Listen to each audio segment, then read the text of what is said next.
Mathieu, Bonjour Camille, tu vas bien? ça va et toi? Oui, je suis ravie d'être avec toi. Pareil pour moi. Est-ce que tu pourrais me dire quel est ton métier? Alors mon métier, moi je suis maçon carreleur. Qu'est-ce qui t'a amené à faire ce métier, que ce soit les rencontres, les études, les boulots que tu aurais eu précédemment? Qu'est-ce qui t'a amené à faire Alors ce en fait métier? moi à l'âge de 14 ans, c'est par rapport à mon oncle. À l'âge de 14 ans, je suis parti l'aider un samedi sur un chantier, c'était une salle de bain. Et je suis arrivé, on a cassé la salle de bain. J'étais content, mais voilà. Et le samedi d'après, je suis revenu lui donner un coup de main, mais lui dans la semaine il avait quasiment fini.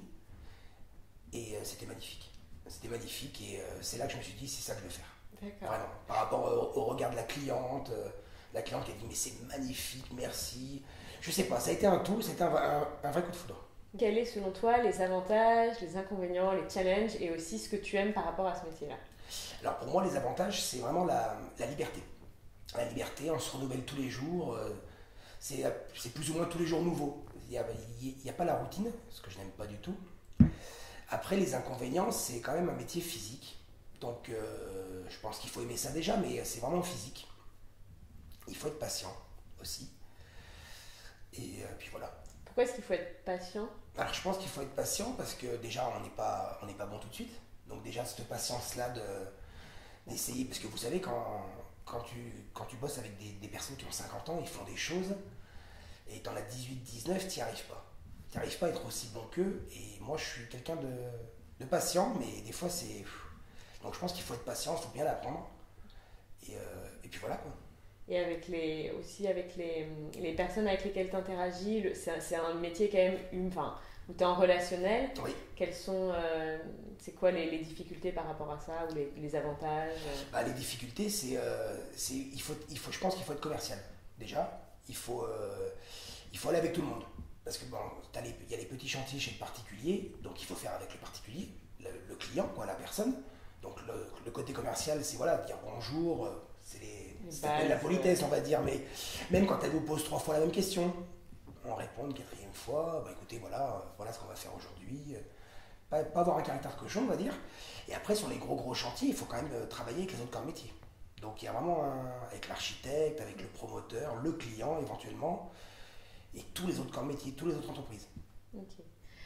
Donc là, on a déjà un peu abordé les qualités personnelles, les compétences qui sont pour toi importantes pour faire ce métier.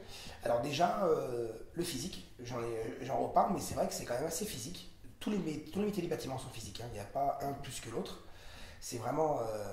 il faut avoir de l'endurance. Sur 8 heures, ça, on n'a pas l'impression comme ça, mais c'est quand même assez physique. Et après, comme qualité, la patience et la persévérance. Depuis que tu as commencé à travailler, comment est-ce que tu as fait évoluer ton métier et quel est le futur que tu lui vois? Alors moi, dans l'évolution, déjà il y a l'écologie qui s'est mis en route dans le bâtiment, alors un peu tardivement certainement, mais c'est mis en route. Maintenant ils font du carrelage avec à 80% avec des matières recyclées. Donc du carrelage recyclé, il y a le tri, on fait beaucoup le tri sur les chantiers. Moi je suis vraiment à cheval là-dessus parce que très honnêtement, plus jeune, j'y voyais pas l'importance. Honnêtement, j'en rigolais. Et maintenant c'est devenu Un jeu. ouais, non mais c'est devenu super important pour moi parce que je me dis si on le fait pas, si personne ne le fait, on ne le fera pas. Même si je suis le seul à le faire sur un chantier, c'est déjà ça. Donc du coup, voilà, il y a vraiment ce côté écologie, il y a les économies d'énergie aussi, bah, pareil, sur la base de l'écologie, mais c'est super intéressant et je trouve que c'est devenu de plus en plus technique. Donc moi, ça m'a fait changer un peu mon métier. Dans la maçonnerie, c'est pas que du sable et du ciment, on va dire. Moi, j'ai commencé, c'était du sable et du ciment. Hein. C'était, on s'en fout, c'est du sable et du ciment. Maintenant, on peut faire une dalle avec des matières recyclées et je m'éclate vraiment. Je m'éclate vraiment et du coup, je le fais vraiment évoluer dans ce sens-là et on est de plus en plus nombreux à le faire évoluer dans ce sens-là. Donc c'est vraiment un métier qui va évoluer dans l'avenir, qui va toujours exister et qui va en fait peut-être se complexifier pour répondre à toutes les demandes comme l'environnement, Exactement. tout ça. Ah ouais, exactement. Et puis l'environnement, c'est vraiment la clé de ce métier dans le futur. Ok. C'est sûr et certain.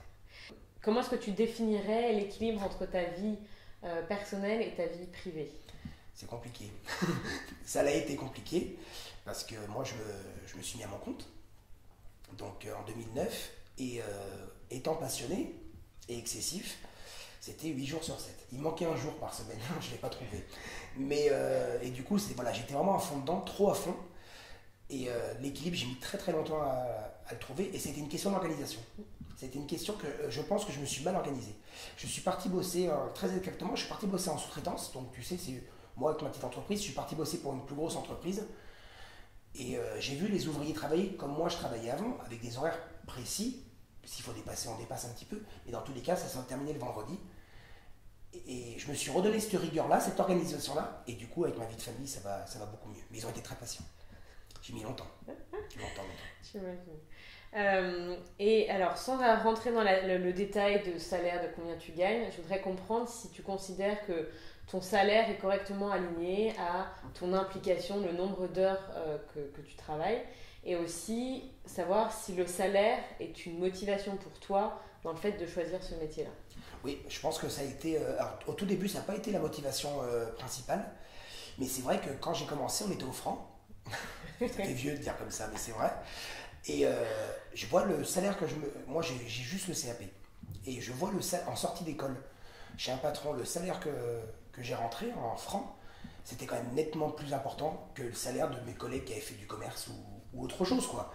Et donc, je pense que ça a été... Ça a participé. Ouais, ça a participé honnêtement. Et je pense qu'il y en a qui choisissent ce métier-là pour ça, à la base. Je pense que bon, ça n'a pas été ma motivation première, mais ça peut le devenir pour une personne qui n'a pas vraiment de... Ouais.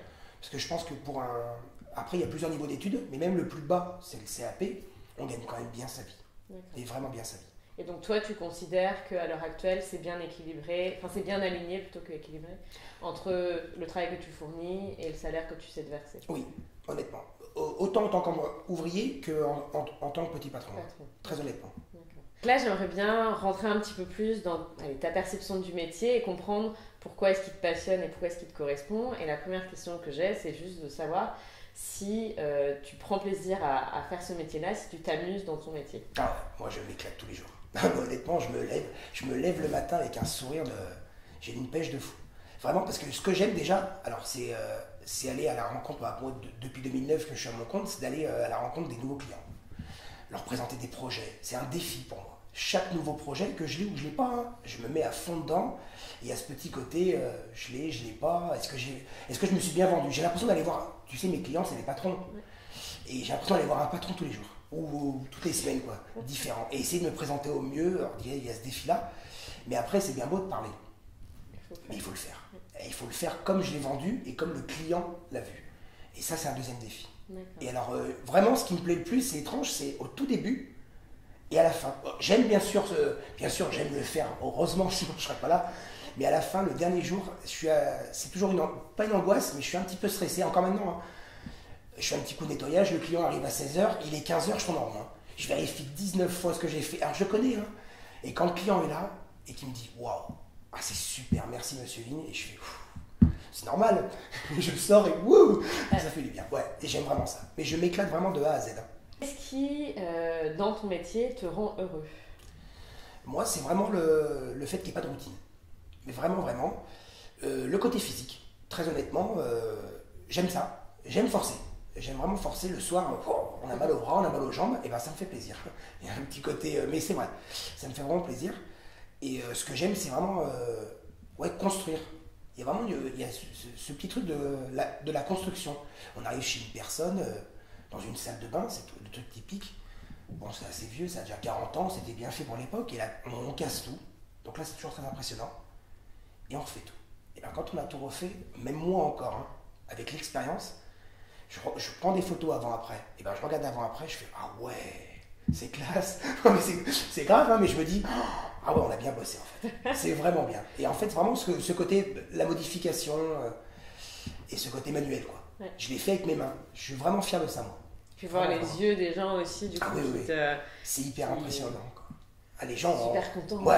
Ah, des fois, il y a très souvent les clients qui partent, parce qu'on fait beaucoup de particuliers, les clients nous laissent les clés, ils nous disent « Écoutez, on part une semaine. » Donc déjà, on a ce défi du temps, parce que c'est moi je vais expliquer le nombre de temps, donc on a ce défi-là aussi. Le premier jour, c'est super facile, parce qu'on casse tout. Et casser, c'est toujours facile. Et c'est le lendemain, on se dit, attends, il n'y a plus rien. Il est censé avoir un bac à douche ici, un meuble là, et là on attaque. Et c'est toute une organisation. Bon, on y arrive bien, heureusement, sinon on ne serait pas là. mais c'est vraiment bien. Et à la fin, on se dit, waouh, c'est vraiment sympa. Mais c'est simple, hein, en plus, parce que c'est mon métier que c'est simple. Mais je pense que les gens, quand ils rentrent le samedi matin ou le vendredi soir et qu'ils voient le changement, ça leur fait vraiment plaisir. Et moi, j'aime ça. J'aime vraiment ça. Est-ce que tu penses que ton métier te permet d'avoir un impact sur le monde qui t'entoure? Si oui, quel est cet impact et en quoi c'est gratifiant pour toi? Alors l'impact, je ne sais pas si vraiment j'ai de l'impact autour de moi, mais en tout cas j'essaie d'apporter. J'ai eu des apprentis et j'en ai eu un qui était plus âgé que moi, qui a fait une formation en fait. C'est pas un vrai apprenti, hein, il s'est fait licencier. Il travaille dans la couture, donc rien à voir. Il a voulu essayer et sans rire, il est venu, il a bossé 6 mois. Il a fait une formation pendant 6 mois, alors, un peu d'école, un peu chez moi. Et il est ressorti et il m'a dit: tu m'as transmis ta passion. Et il aime ça plus que tout. Il s'est mis à son compte. Et de temps en temps, il m'envoie des mails avec des photos de ses réalisations et tout ça. Et il s'éclate. Il doit avoir 47 ou 48 ans maintenant. Et il s'éclate vraiment. Et je suis content d'avoir transmis ça. Je pense que j'arrive vraiment. J'ai au moins cet impact-là. C'est quand je parle de mon boulot, les gens aiment ça après. Ouais, ça se sent. Ouais. Et tout à l'heure, tu parlais d'écologie aussi. Oui. Est-ce que c'est quelque chose dans lequel pour toi tu as un impact en fait? En tout cas, tu essayes d'en avoir dans la manière de. Ouais, j'essaye vraiment parce que c'est super important. Et dans le bâtiment, on a cette image qui est pas fausse à la base de on s'en fout en fait. Non mais il y a eu des années 80 où on s'en foutait vraiment. Moi j'ai commencé où on jetait les sacs dans la rue, on s'en fout, il y a le camion poubelle qui passera. Non mais il y avait vraiment ce côté-là un peu je m'en foutiste. Et on peut tellement faire mieux. Tellement faire mieux. Et puis il y a des entreprises, des marques de colle à carrelage, du ciment qui font vraiment évoluer ça. Et très jeune, un peu plus jeune on va dire, je me suis dit oh, je suis tout seul à penser comme ça sert à rien, c'est pas une personne qui va faire changer. Et j'ai complètement changé. Parce qu'une personne, ça peut en devenir plusieurs. Et franchement, l'impact écologique est vraiment important. Parce que déjà, tu montres l'exemple. Voilà, et dans la vie personnelle, déjà, je me suis vraiment impliqué là-dedans. Et je suis vraiment content d'avoir un travail où je peux m'impliquer aussi là-dedans. Donc tu as un impact aussi dans ce. Ouais, je pense aussi, parce que du coup, même avec les entreprises avec qui je travaille, j'ai travaillé avec une entreprise qui mettait tout dans le même sac. Et moi, je suis arrivé, je lui explique, je lui dis, tu sais, on peut trier. Oui, mais ça prend du temps. Non, ça prend 2 minutes de plus par jour, sur une semaine. Alors, je commence à faire un calcul pour l'embêter, quoi, pour le toucher un petit peu. Et je suis repassé l'autre jour sur un chantier, et il m'a regardé, il m'a dit: t'as vu Matt? Il me dit: je fais plusieurs sacs maintenant. Il me dit: c'est mieux en fait. Hein. Je suis bien sûr que c'est mieux. Donc ouais, je pense que cet impact, je l'ai un petit peu sur l'environnement. J'arrive un petit peu, et puis ceux qui veulent pas entendre, je crie un peu plus fort. S'il faut. Je vais faire aussi. Hein. Non, il y en a toujours, mais je pense que c'est en train de changer, vraiment. En quoi ton métier donne un sens à ta vie? Ah, quelle bonne question. Moi, ça donne un sens à ma vie parce que j'ai vraiment l'impression de faire changer les choses. Et moi, j'ai besoin, alors je n'ai pas ce besoin du regard vraiment des gens, mais je te dis ça, mais je pense qu'un petit peu quand même. Mais ça donne du sens parce que j'ai l'impression de construire quelque chose. Bon, je suis parti de la construction, tu vas me dire, t'es parti dans le mais c'est vraiment ça. Je construis quelque chose, je rénove, je vais chez les gens. J'ai l'impression vraiment d'apporter, je ne suis pas médecin, hein, bien évidemment, mais j'ai l'impression d'apporter quelque chose aux gens. Et c'est vraiment ce qui me plaît, moi. C'est d'apporter cette modification, de changer. Donc ouais, j'ai vraiment l'impression de faire avancer les choses à ma manière, quoi. Ouais. Quel serait le facteur principal pour être épanoui dans son métier? C'est pas évident. Je pense que dans beaucoup de métiers, on peut trouver... moi, j'aime l'humour. J'aime rigoler, honnêtement. Et je pense que dans plein de métiers, même des métiers un peu graves, on peut trouver cette part d'humour. On peut trouver... je pense qu'il faut déjà s'entourer en espérant d'avoir de bons collègues et essayer de prendre les choses des fois au second degré, malheureusement. Mais le second degré est très très important pour avancer. Et pour vraiment se plaire, c'est la phrase type, mais je pense qu'il faut aimer ça. Et c'est pas évident. C'est pas évident. Et je vais te dire, t'es pas obligé d'aimer le métier, mais tu peux aimer ce que tu apportes. Moi, le métier de maçon carreleur, si on me dit qu'est-ce que t'aimes, je t'ai pas répondu, je pense pas. J'aime poser des carreaux. Moi, ce que j'aime, c'est quand je les ai posés, c'est le regard des gens. Donc tu vois, j'ai vraiment trouvé ma passion, c'est vraiment de plaire aux gens, que mon métier plaise aux gens en fait. C'est pas le fait de les poser. Donc je pense qu'il y a plein de métiers, mais c'est pas évident. C'est vraiment pas évident de trouver ce qui vous plaît, quoi. Alors avant de conclure, qualitativement parlant ou sur 10, comment est-ce que tu dirais que ton métier participe à ton bonheur? Ma famille va pas regarder, t'en es sûr? Je sais pas. Non. Franchement, 7 sur 10. Ouais. C'est bien. Ouais, 7 sur 10. Les 3 autres, c'est la... C'est la famille. Ouais, non, je sais. Pas... Mais vraiment, ça fait partie... ouais, c'est très, très, très important. Il fait vraiment partie intégrante de ma vie. Sans ce métier, je ne serais pas qui je suis sans ce métier-là, actuellement. Et je le vois maintenant. Je le vois en vieillissant, entre guillemets, mais je le vois avec l'évolution. S'il n'y avait pas eu ce métier-là, je ne serais pas là. Je ne serais pas comme je suis là, mais même dans la vie personnelle. Hein. Ouais. Je pense que ça m'a même changé dans ma vie personnelle, en fait. D'accord. En conclusion, si tu pouvais dire quelques mots pour inspirer les gens qui regarderont cette interview à choisir ce métier-là, alors que ce soit une classe d'élèves de 3e, ou toi peut-être à 14 ans, ou voilà, tes enfants, pour leur dire vraiment à quel point ce métier est chouette, qu'est-ce que tu leur dirais?